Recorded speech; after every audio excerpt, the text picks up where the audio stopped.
The Sabres are looking for their first ever win against a certain club. We'll preview tonight's matchup, Tuesday night's matchup between the Sabres and the Seattle Kraken, their final installment of Sabres After Dark on this road trip. We'll preview it coming up here on the Locked On Sabres podcast.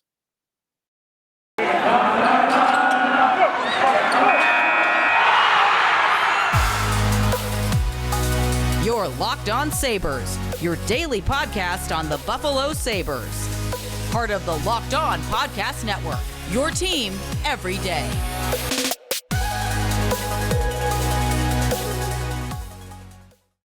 Thanks for making Locked On Sabres your first listen every day. We are free and available wherever you get your podcasts, including our YouTube channel. Check us out on YouTube where you can watch the show and you could like and subscribe us there. At Sneaky Joe Sports to follow me on Twitter.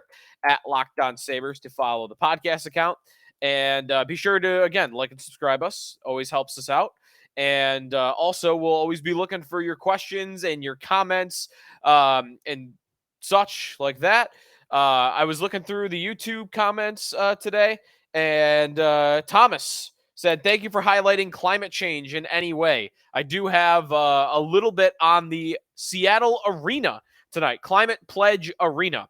There are some really cool things that they do in Seattle's rink that I want to kind of share with the audience today, because I'm not sure everybody knows it. You probably could guess by the name of the arena, but we'll get into what's going on with the Kraken and what's in their lineup, what the Sabres will have featured in their lineup, starting goaltenders, my favorite bets for tonight. It's all coming up on a preview edition of the Locked On Sabres podcast. And we will start with a Twitter question today. And our Twitter question comes from, hold on one second. Where did he go? Oh, Frank. There he is. Frank Z asks on Twitter, if the Sabres are not going to play Jack Quinn on a top line, should they not send him to Rochester? And my thought on that would be just play him on a top line. And that's pretty simply put. I would put him on a different line than he has been on. He's been with Kyle Okposo and Zemgus Girgensson, so we'll let you know in a second whether or not he's going to still be on that line going into tonight's game. But I get the sentiment. The sentiment is Jack Quinn's a goal scorer. Jack Quinn was a Rookie of the Year candidate coming into the season. Jack Quinn is a point-per-game guy, above that even, at the AHL level. He's got a great shot, and he's just a good all-around player offensively. Why is he on the checking line? Why is he with Girgensson? Why is he with Okposo? And I do think there is merit to that. I would put him up on a different line and maybe put Vinny Hinostroza down on that line, put Rasmus Asplund on that line. It would make more sense. Quinn up with some more skilled guys and more checking players down with Girgensson and Okposo. Granato has not seen it that way, at least not yet. We'll get into that, though, when we preview the Sabres lineup for tonight coming up in just a moment. Also, some odds on Jack Quinn for tonight's game that are a little interesting to me. We'll start with what's going on with the Kraken, the Seattle Kraken. The Sabres have only played there one time. They did it one time last season at the new Climate Pledge Arena. It's the former Key Arena in Seattle. They did not build a brand new arena. They remodeled, they renovated, and when I mean renovated, essentially I mean they rebuilt the arena that was already constructed there. Key Arena, former home of the Seattle Supersonics, now home to the Seattle Kraken, and now named Climate Pledge Arena after $1.1 billion of effort that went into that, updating that arena, basically, again, redoing that arena. Now, Seattle, the group that was building the arena a couple of years ago, they sold the naming rights and they sold part of the arena rights to Amazon. And Amazon, instead of just naming it Amazon Arena, everybody knows Amazon. You don't need much advertising. What does Amazon do? Part of their mission or whatever, their climate pledge or climate change faction of their company or whatnot, wanted to name this arena Climate Pledge Arena and make it the first zero carbon arena in the world. Zero carbon means zero emissions. We're talking about, no pollutants put up into the atmosphere.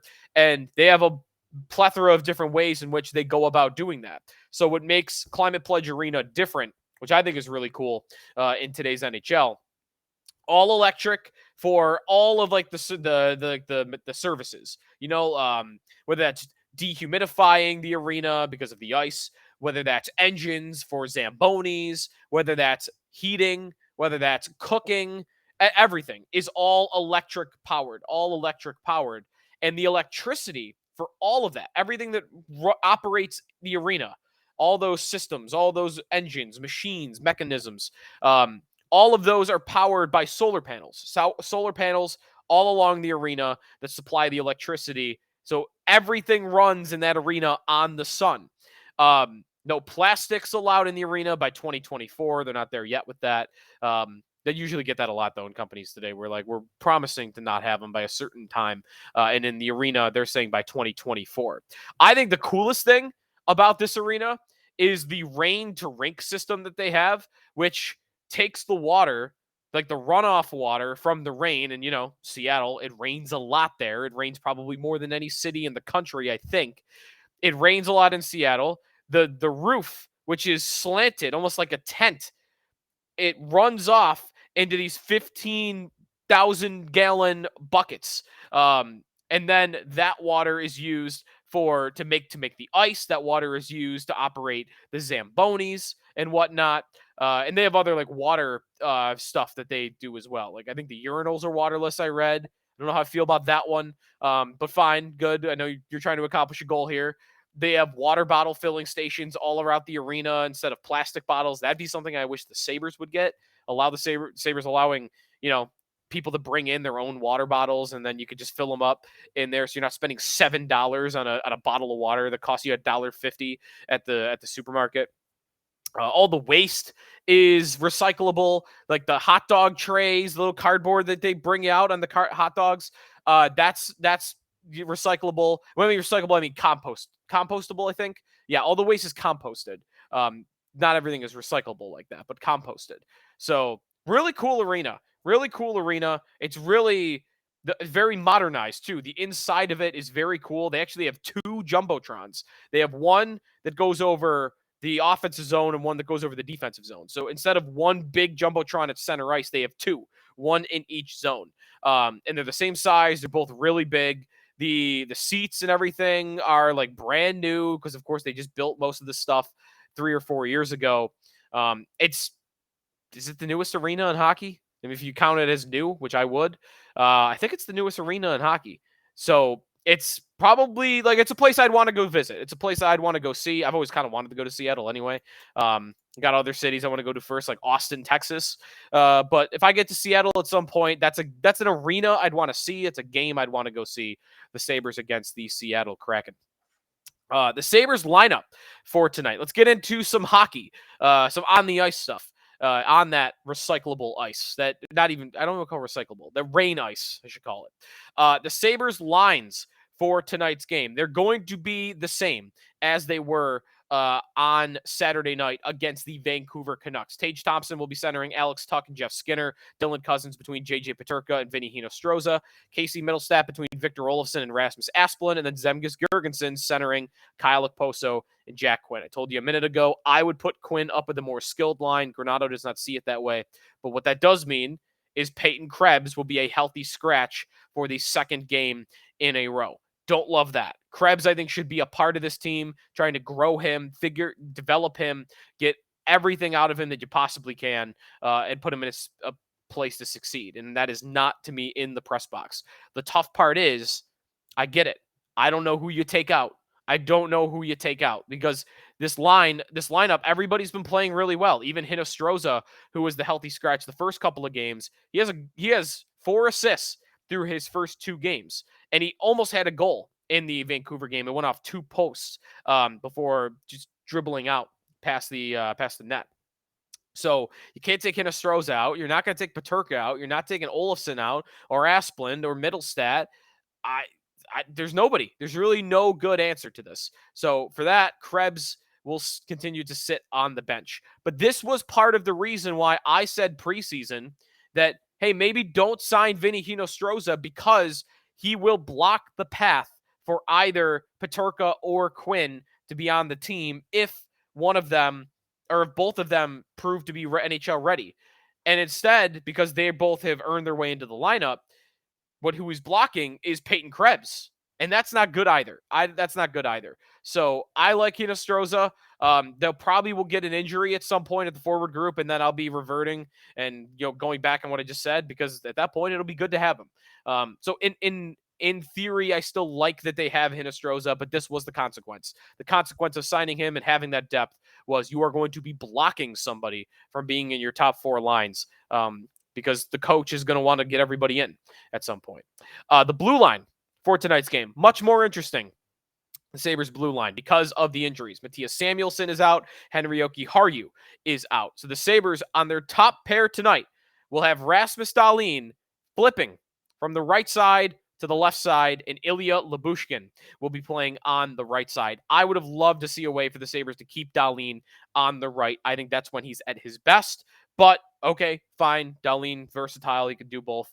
He'll be playing with Lyubushkin. Second pair, Owen Power on the left, Jacob Bryson on the right. And then third pair, Casey Fitzgerald on the right, and Lawrence Pilot on the left. Welcome back, Lawrence Pilot. After 2 seasons in the KHL, he finally got out of frickin' Russia with the war going on. Good for him. Back in the NHL.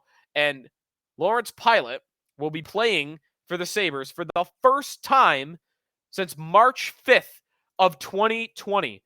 And can you believe what the lineup looked like the last time that that Lawrence Pilot was on the Buffalo Sabres, which I just put up for our YouTube audience, and I'll read it off here. The lineup the last time Pilot played for the Sabres, March 5th, 2020, Sabres hosting the Pittsburgh Penguins. Look at that lineup. Jack Eichel, Sam Reinhart, Curtis Lazar, Wayne Simmons. Wayne Simmons. Remember Wayne Simmons? 7 games with the Sabres. They actually bought at the deadline that year because I think Botterill knew that he was probably going to get fired. So whatever he spent, a mid-round pick to get Wayne Simmons, who did, yes, play 7 games for the Sabres. Jimmy Vesey on this team. Jimmy Vesey was on the Sabres the last time Pilot was in the lineup. Marcus Johansson, Dominic Cahoon, Johan Larsson, Brandon Montour, Jake McCabe. The starting goaltender was Jonas Johansson, and his defense partner was Ristolainen. It's been a long time. Although, it also really hasn't. Because while that feels like a lifetime ago, right? Wayne Simmons on the Sabres. Taylor Hall was like 8 months from even signing with the Sabres. That was only 2.5 years ago. I mean, that's the same month the Buffalo Bills traded for Stephon Diggs. It's not really that long ago.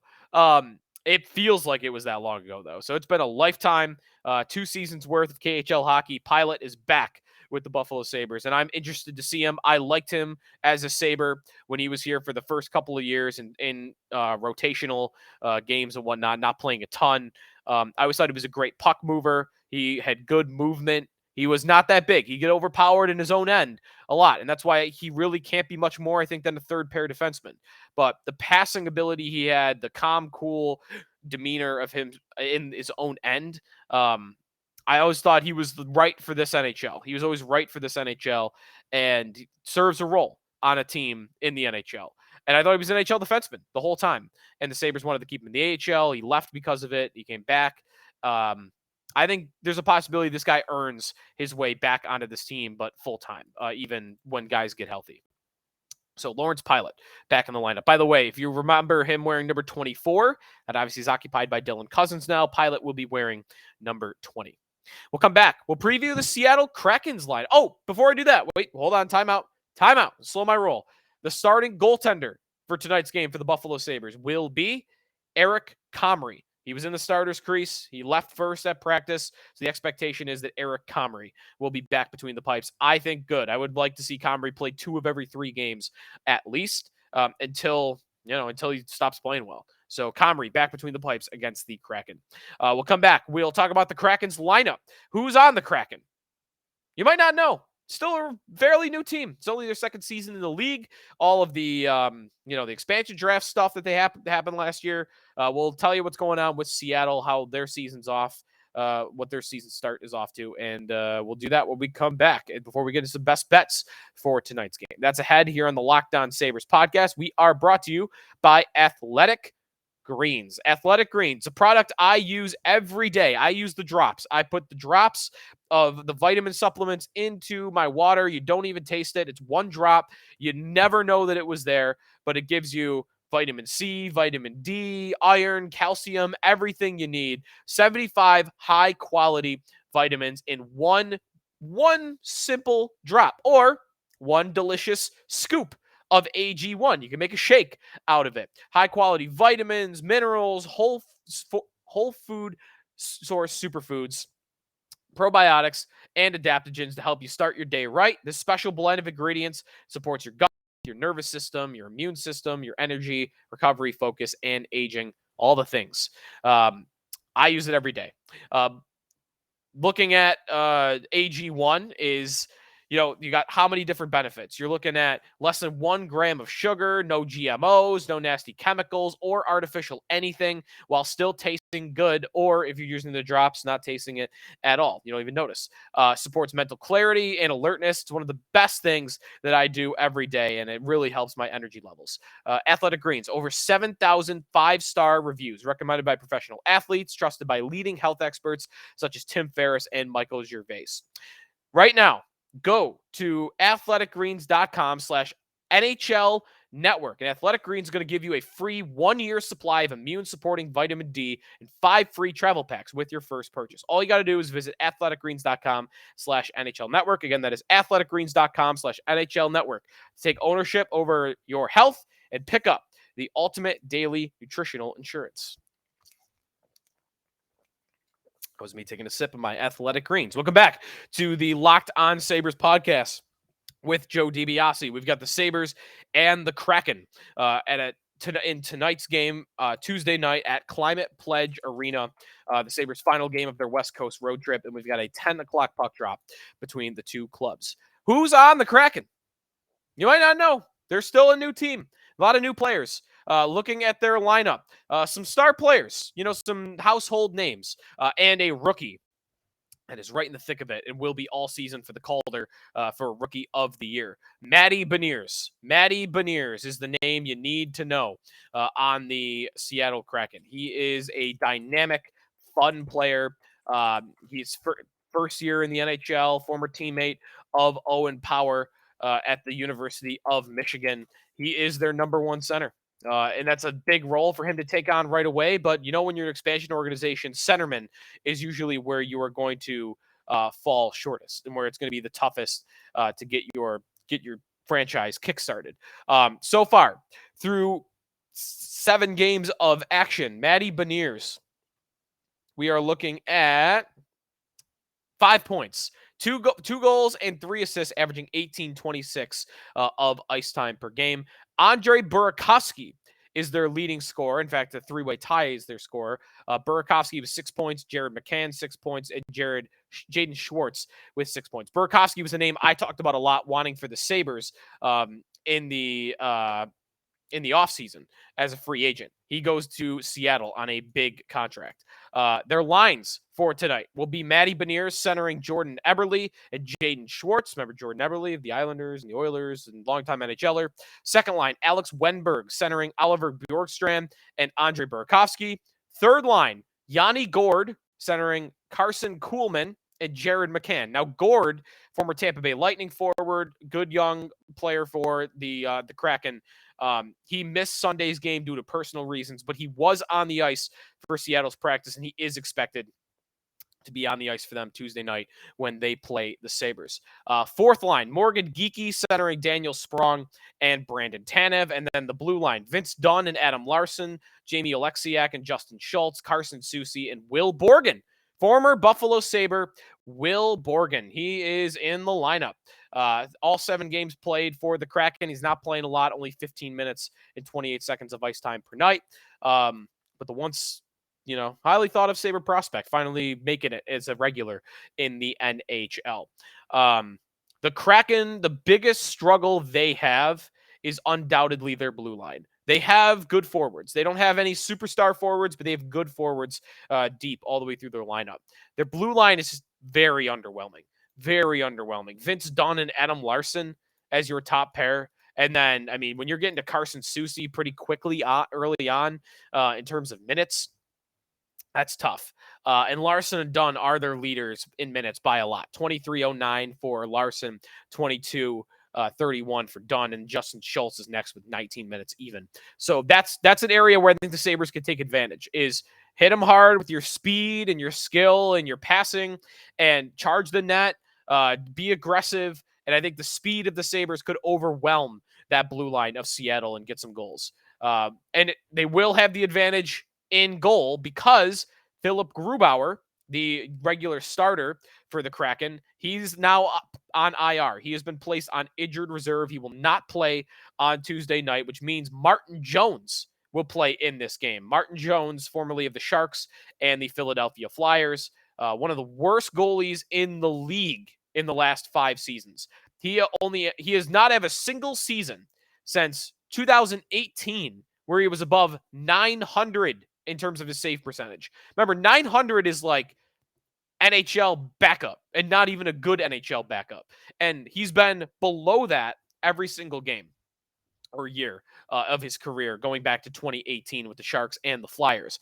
This season, he's played 5 games. He has started 4. So he's appeared in 5, but he has started 4 games. He has allowed 15 goals. Is that not incredible? A 3.91 goals against average, an 860 save percentage, an 860. The Sabres, there could be a lot of goal scoring in this game, looking at this Kraken lineup and also who their goaltender is going to be. Goals saved above expected. I mentioned that Craig Anderson and Eric Comrie on our show on Monday, they're both in the top 10 in goals saved above expected. Well, Martin Jones is right at the bottom with a negative 4.7. So Sabres have some advantages tonight in this game, and we'll talk about that when it comes to the betting lines when we come back. Sabres and Kraken when we return. We'll preview the betting odds for tonight's game after this here on Locked On Sabres.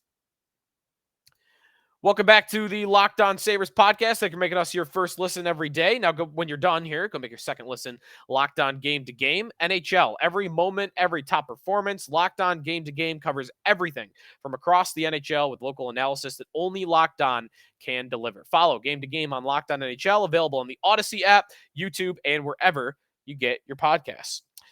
Joe DiBiase here on the Locked On Sabres podcast. I am joined on the show by my dog, Finn. He continues to want to participate.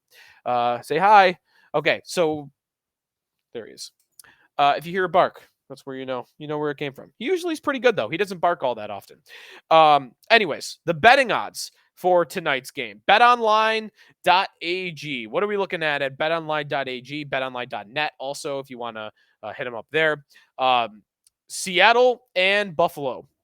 The Sabres are an underdog in this game for the 6th time in 6 games. They have yet to be favored in a game. Now, a lot of that is they've been on the road for much of this season so far, and they played the Panthers at one point. I guess the Ottawa game is the one where you might have expected they could have been favored, but they were not. So the Sabres on the money line in this game, plus 119, a very slight road dog, very slight. The Kraken at minus 131, that's on the money line. The puck line, the Sabres at plus a goal and a half are minus 210. The Kraken at minus a goal and a half are plus 180. So you'd bet 100 to win 180 if you want to bet the Kraken to win by 2. I do like the Sabres in this game. I would bet them on the money line. I think the matchups really favor them in terms of personnel. And I also would go with the over in this game, despite the fact that the Sabres have only hit the over in 1 of their 5 games. That's it. 1 of 5 they have hit the over, whereas Seattle has hit the over in 4 of 7 games. So I think Seattle plays that style a little bit well, and it's to them as a matchup. The blue line being suspect, the goaltending situation being suspect. Over 6.5 is minus 125. So the juice is on the over. And I would go with that. My favorite prop bet for tonight's game. I'm going back to the Dylan Cousins well. I'm just going to keep betting it for the foreseeable future. He gets so many chances that I have to believe that there's a damn to be broken, and the floodgates will open, and Dylan Cousins will start scoring more and more goals. He gets so many chances, and his odds are still pretty low, plus 325 to score in this game. Dylan Cousins, plus 325 is my favorite prop bet for tonight's game. But Sabres are an underdog, and we'll see if they're able to, if they get a win, they'll probably be favored on Thursday night against Montreal at home. That's going to do it for us here in our preview of the Sabres and the Seattle Kraken. Enjoy the game. Hopefully you, if you bet the game, you do well. Rooting for you. And we'll recap it on Wednesday, and we'll start to look ahead a little bit to Montreal. And, of course, we'll tell you what's going on around the league. I need a good trade rumor. I need a good trade rumor to sink my teeth into, but it's probably a little bit earlier in the season for that. So thanks, everybody, for listening and making Locked On Sabres your first listen every day. Now go make your second listen Locked On Sports Today. The biggest stories of the day, plus instant reactions, big game recaps, and the take of the day. Available on the Odyssey app, YouTube, and wherever you get your podcasts. We'll talk to you tomorrow here on Locked On Sabres. Later.